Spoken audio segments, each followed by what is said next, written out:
What's up, ladies and gentlemen? This is the What You Know About It podcast. I am Rob Palacio. And let me just tell y'all, I've been both anxious and ready, but I had some reservations about turning this mic on to do a podcast like this for a lot of reasons, but the good outweighed the bad. And so here I am once again. And I just want a platform to where we can talk about whatever it is we want to talk about. And as we all know, there's so much going on in the world right now. We're in the midst of a pandemic, people. There are issues with racism that has reared its ugly head once again. So a lot of people have been affected, including myself. Now, I don't claim to be an expert of anything in particular, but I'm a man with a voice. And I want to share that voice, and I want to share my knowledge, and I want to have that conversation with anyone who wants to have that conversation. This podcast, it's merely meant to be thought-provoking and a place where we can share ideas. We don't even have to agree, but there should definitely be respect. And we can have any conversation y'all want to have. I want to definitely have like platforms where you guys send in emails and we read them, or I read them, and we talk about that as the topic of the show. But no matter what it is we talk about, it's going to be what you know about it and what I know about it. And then we can come to the table and just have a good old time. And that's the point. Now, let me just start with telling you how this pandemic affected me. I have since March started working from home. And that in some ways has definitely been a blessing for me. I'm a father of two. I have spent more time with my children than I have in a very long time. For a lot of reasons. Now, I've had that pleasure of seeing my kids a lot for several years because for a while I was a full-time working voice actor. But even then, they were in school for most of the day. And this time around, there's been the homeschooling. We all know about that. Right now, we're on summer break. And I was also home. So I've gotten to build a relationship with my daughter. I've gotten to take my son to the park and throw the football around, watch favorite shows, and just learn who my kids are as people. I mean, I thought I knew them pretty well before. And I know them even better now. So that's the one blessing I've had through this pandemic. On the flip side, we haven't been able to see much of family.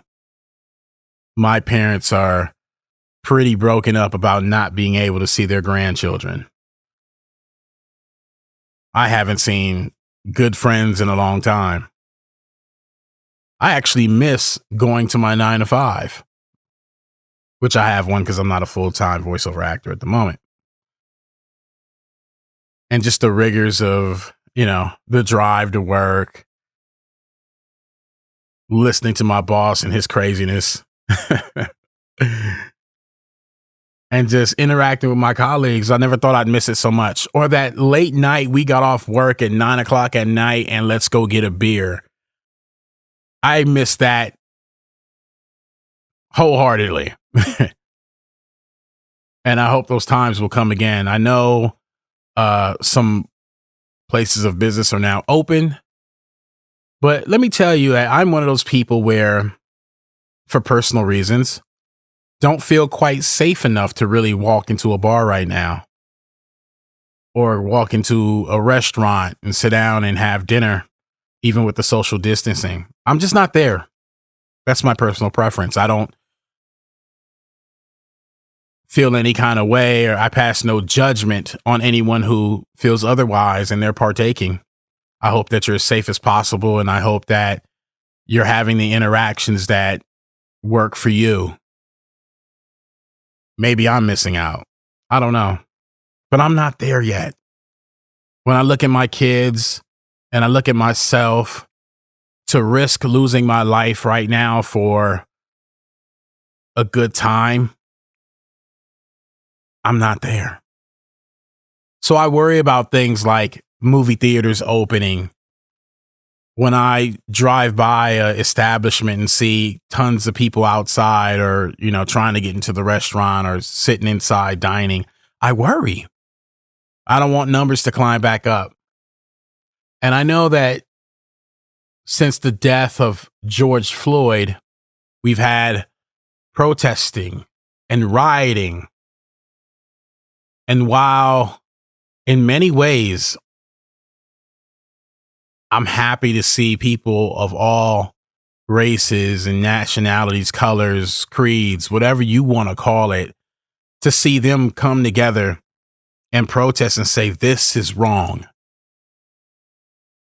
It made me proud as an American, because last time there was this big of an injustice that was taped and put out there for consumption,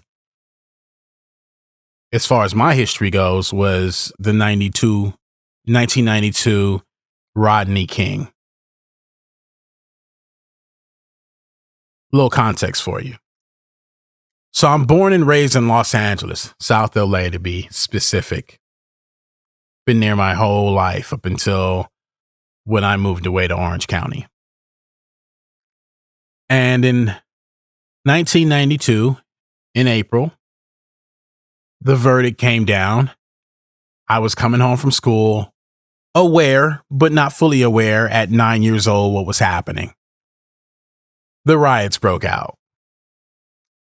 And that was the scariest time in my life, because for context, my father was a young businessman trying to establish himself.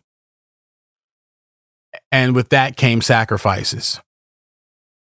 That sacrifice for my family was we couldn't afford for him to have a building he could rent and a home at the same time. So he took half of that building he rented and converted it into a home. So we lived where he worked. And I don't think many people knew that. Family knew it, but I don't think many people knew that. And so the year of 1992, we were living in a professional building right in the middle of the LA riots. And my father was forced to go outside. And I don't know if he just stood out there, if he told people that his family was inside or what, but he was out there to make sure that no one broke in and that no one burned the building we were living in. Now, at that time, I didn't quite realize how much danger we were probably in, but I know he did, because I watched him out there night after night for hours on end, standing at the door, standing outside, putting himself in harm's way just to make sure we were some kind of safe or at least had a heads up on what was going on. And I watched my mom worry. And we survived the riots. At some point, right before my birthday, the National Guard came and they were on the streets. And let me tell you, it's nothing scarier than having those military men point, with M16s or whatever it is they're holding, ready to do whatever they have to do. And that was a quiet 10th birthday for me. But in aftermath of that was a bunch of burned buildings, a lot of businesses that never recovered. And that was a harsh reality of me. of my life growing up in what looked to be a war zone, because it actually was. Right, wrong, or indifferent. And so I carried that pain with me, I think. And eventually I moved on, grew up, and like to think that I made pretty decent choices. But I didn't really see too many positive results out of that situation in 92. Maybe I'm too young to understand what good did come of it. But I felt like America completely missed the mark on that one.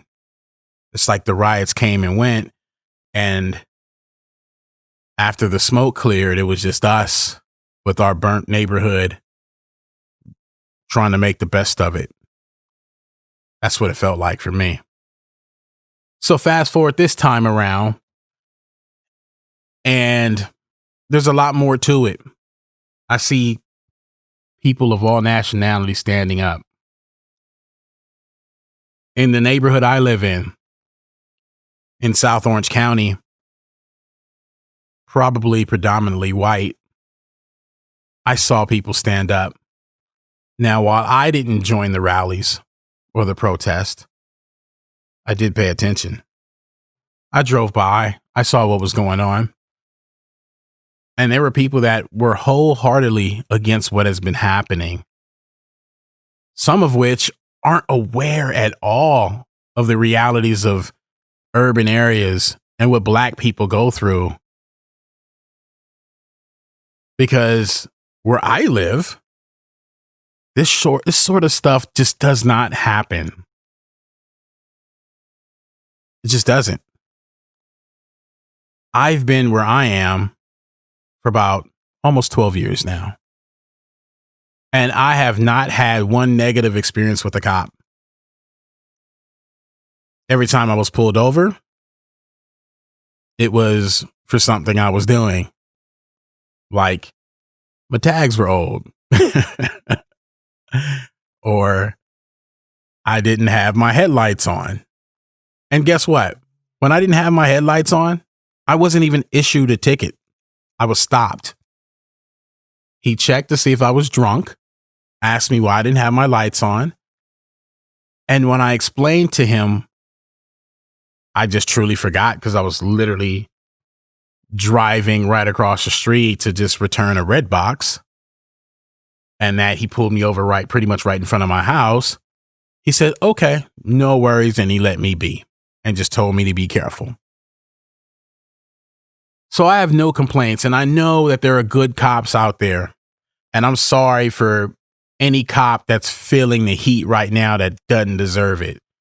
But we do know that there are horrible human beings out there wearing that badge. And you know what? It's funny because I think Chris Rock said it best. He said, there are some professions where you just can't afford to have a rotten apple, right? And I think, unfortunately, being a cop is one of them, right? You can't have a pilot fly a plane and be, he's all right. I mean, he lands the plane properly 30% of the time, 40% of the time. That's a no-go. You're not hopping on that flight, right? And with cops, it's no different. And reform is necessary. And I think we all know that at this point. The hows and all that, I don't know. I don't know. I got a lot of ideas about that, and we can jump into that at some point. But I know, at least in LA, where I grew up, we talk about the cops.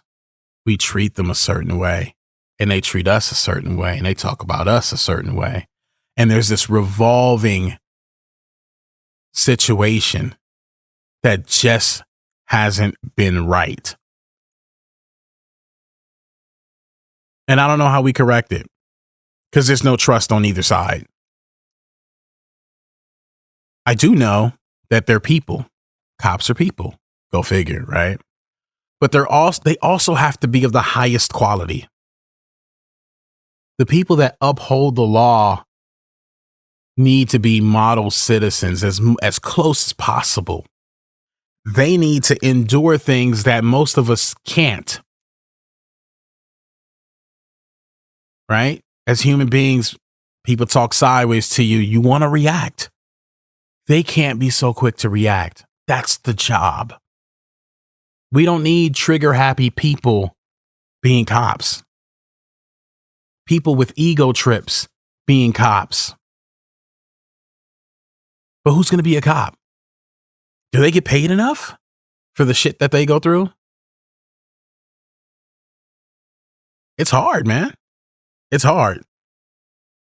I grew up, I won't lie, I grew up hating the police. Because you know what? From the time I was 15 years old, the LAPD has been fucking with me.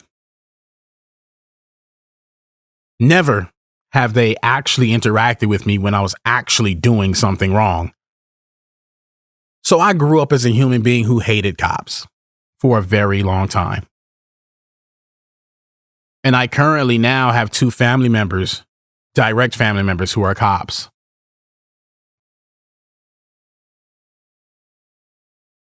So as a people, we need to get to a better place with how we treat cops. But they also need to get to a place where they are getting our trust. It's important. And so acts like George Floyd's death cannot go unheard at this point. And it's triggered a lot of conversations about a lot of different things. Even in my industry, I'm a voice actor by trade. A lot of you know it, some of you don't. And at this point, in the middle of this pandemic, a lot of us have decided that we need to really think about diversity in acting, in voice acting. And we've had several actors and actresses step down from roles because they were not Black and voicing Black characters. And there's a divide in the voiceover community about if this is acceptable. On one hand, some people feel, and it's not all Black people, it's even some of the white people and other nationalities that feel people of color should voice people of color for authenticity reasons.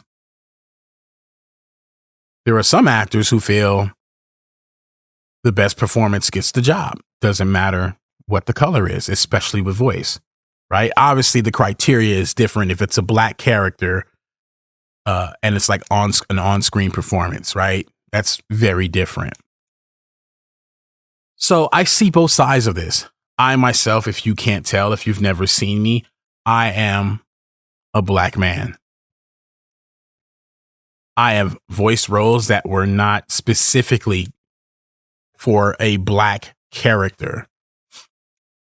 I've even gone as far as in my early days, and go figure, because obviously you've been listening to my voice for a little while, I voiced Abraham Lincoln once upon a time for a museum. I do not sound like Abraham Lincoln or many other significant American forefathers like Benjamin Franklin. But I did it because at the time it needed to be done in a certain amount of time at a certain budget. And I'm the voice actor who took the job. And I did it. I did think about the fact that I wasn't Benjamin Franklin or Abraham Lincoln, but I gave it my best go. And maybe I was a caricature of those individuals, and I meant no disrespect. However, had this happened in reverse, and this would have been a white person voicing a Black actor or a Black person, there may have been a big issue with that. That's kind of a double standard, don't you think? I'm just calling it the way I see it. I understand the whys of it. I understand why we would see it that way. But at what point do we say, This has got to stop. We've got to stop looking at things from a backwards perspective. We've got to look at things for what they are. It's a job. And yes, in most cases, if you need an authentic Black character, you should probably voice a Black actor, especially in the context of voiceover. Let's remember the context. But there are many times where I never gave it a thought who was voicing what. Like they replaced one of the voice actors that stepped down was the gentleman who voices the Black guy on the Cleveland show. It never once crossed my mind that he was not Black, because I never took that show seriously. Carl from The Simpsons, not Black. Never crossed my mind, because every time I turned The Simpsons on, I was just laughing. I was laughing at all the characters. Never thought about race. They're yellow people, and I guess the Black people are Black people. So a little funny there, but never gave it a thought. It's the last thing on my mind. And I want to get to a point as a culture, and maybe it's down the road, but I want to get to the point as a culture where the first thing out of our mouths when we describe people is not their race. We got to do something different. And that's kind of where I'm at with it. I don't know.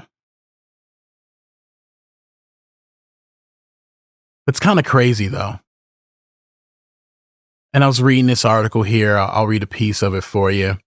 The Simpsons to recast characters of color. Family Guy actor stops voicing Black roles. The two long-running Fox shows join the likes of Netflix Big Mouth and Apple's Central Park in making their cast more representative of what's on screen. In a big shift, the producers of The Simpsons say they'll no longer use white actors to play characters of color on the long-time running animated series.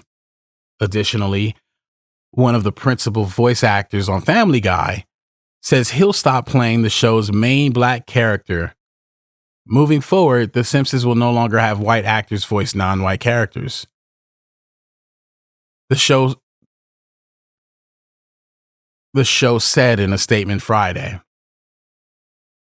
Mike Henry, who has been with Family Guy since its beginnings, wrote on Twitter Friday that he'll stop voicing Cleveland Brown on the show.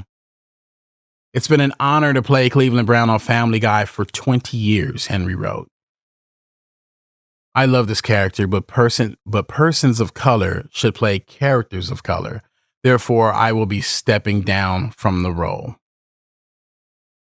And this all comes in the wake of, people like Kristen Bell also stepping down from her role. And then she apologized for it. Listen, I understand that sentiment. I appreciate the effort. I don't know if I need an apology. I want to get it right. I do want the representation.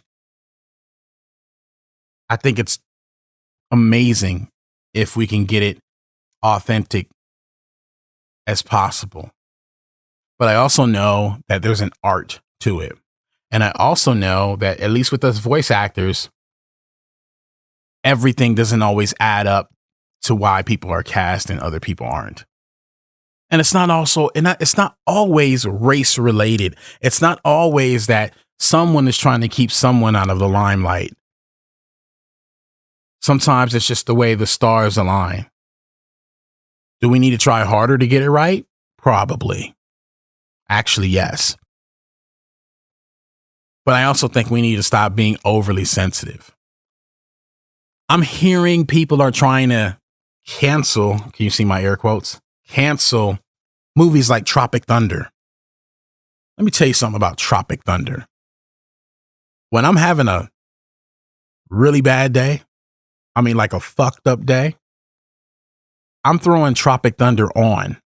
It's my go-to to get me out of that negative state. RDJ kills it. I'm the dude playing the dude disguised as another dude. You the dude don't know what dude he is. That's my shit. And they are making fun of the fact that there was a time where people did blackface. That's what they're actually making fun of. But yet we've retroactively, because not very many people, to my knowledge, said anything when the movie came out. But now we're going back and we want to be mad at RDJ for doing it. And I actually think RDJ did it from a place of love and respect. And they pulled it off properly. And it was great. And I didn't see it as blackface at all. But maybe I'm wrong. But maybe I'm just not overly sensitive. And I saw it for what it was. Comedy. See, here's another part of the problem. It's like us as black folks, we get to generalize and say all kinds of things, right? Sometimes we even use racial slurs towards white people and other races. And when they generalize about us, we're mad. We're angry.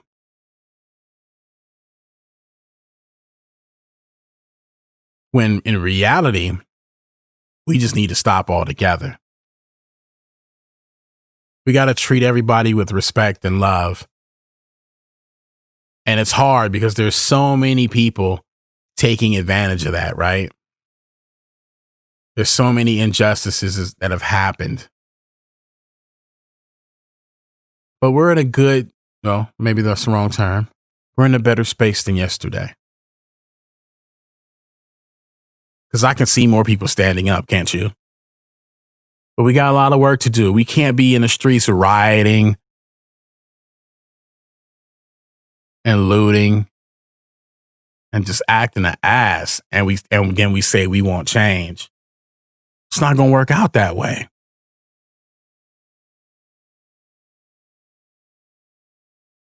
And for white people who are trying to do the right thing, thank you. We see you. We love you. And hopefully we can stop saying stuff like that, right? I can stop saying white people over there, black people over there, and I can just say people. That'll be nice. Maybe we can use other descriptive words to describe each other versus that black guy over there. Or I just won't have that sting to it. Just take the sting off of it. But we got to understand each other first, right? We can't just tell people, like I've seen things like, well, just don't break the law and you'll be okay. Because guess what? To the people that are saying that, that's not true in our case a lot of times, depending on where you're at. Maybe in a small neighborhood like mine, if that's the truth. You go to South LA, you're subject to shit. And maybe you don't get that because when you go to LA, you're at the Staples Center or you're in Hollywood and you're white or you're whatever, and you don't live there. You just passing through. That don't mean it's not a reality.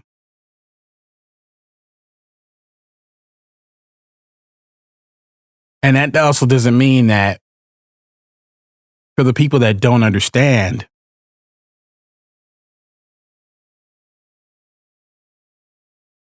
that they have to speak up. You don't understand. Maybe try to understand or just relax if you don't have an opinion. Because this is not simple. This is not a simple time. It's a crazy time. In fact, I have no idea how this is going to resolve. I have a hard time talking to my kids right now. My 10-year-old, not my 7-year-old, he's okay. He just knows he gets a lot of Xbox time these days. But my 10-year-old's got questions and I don't know how to answer them. Imagine that. How many of y'all going through that right now? Whether you're talking about the pandemic or these racial issues that are happening right now. So what do we do? I don't know. But what I'm going to do for myself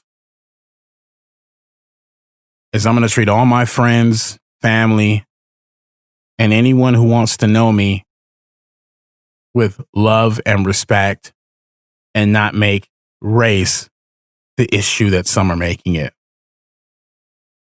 That's my personal commitment. What's yours? So if you like the show or you have a topic you want to talk about and you want to be heard, send me an email. WUKAIpodcast@gmail.com. That's WUKAIpodcast@gmail.com. I'll read your email. We'll make it a topic on the show.